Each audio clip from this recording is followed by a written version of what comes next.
lack of progress. Were you involved in that meeting with he and Mr. Brown about the site that we looked at earlier, those notices of violation? I frankly don't recall. I've been involved in a number of those meetings. I was probably there, but I don't remember exactly. Has Mr. LeBel taken such a personal interest in other sites here in town during this time period? Where you had frequent discussions and meetings with him about them? I have conversations with members of council about other areas of interest across the board. Okay. I'm not asking about other members of council. I'm asking about Paul LeBel. Did Paul LeBel sit down and have meetings with you or compare notes, as you've said, regarding other sites here in town during this time period? Yes, sir. Okay. What were those sites? We've discussed a number of undeveloped sites and their potential, where they stand, the potential for marketing, a wide range of conversations about sites throughout the community. What sites specifically do you recall? Merchant's Green, Exit 8. We could, I'd probably list a dozen if I had any more time. Okay. Go ahead. I think we were looking at prime commercial corridors, so we're looking at areas where there is an area of potential for commercial development. So, and potential competition to Mr. LeBel? Did he express that to you? No, sir.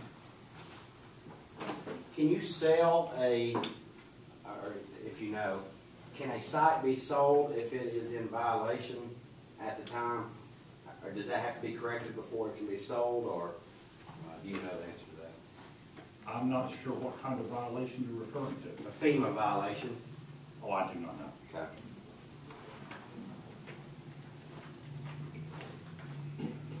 How would the city handle a new owner? Would they require the new owner to come bring that site into compliance?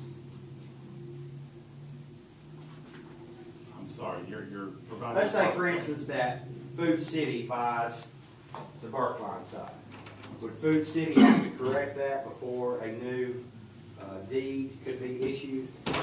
Issues regarding a FEMA floodplain map need to be resolved. The sequence of events I'll rely on my engineering and planning development staff to advise. Okay.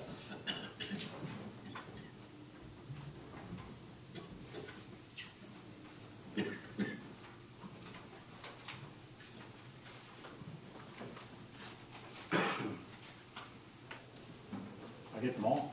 I'm sorry. Should have had those to Mr. Brooks.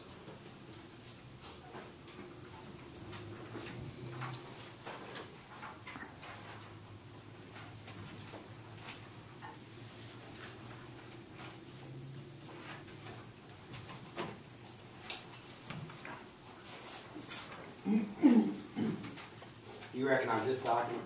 Yes, sir. What is it? This is a series of emails, the first one being to Mr. Hurley, sending the, what I believe to be the VCA that's in discussion primarily in this hearing. Then there is a note from myself to Mr. Hurley following up with that initial transmission, and then a email from Mr. LeBel asking if it had been executed. Did Mr. LeBel ask you why he was concerned whether or not this VCA was signed? The email indicates a question of did he sign it? That's the extent of the email. Did you have any further discussion? I do not recall further discussion. Did you ever respond to this email? I do not know. I would expect I probably would have indicated yes or no, but I don't know for a fact. Would you have provided me that email if you did? If I had found that record and it was relevant to your open records request, I would have provided it.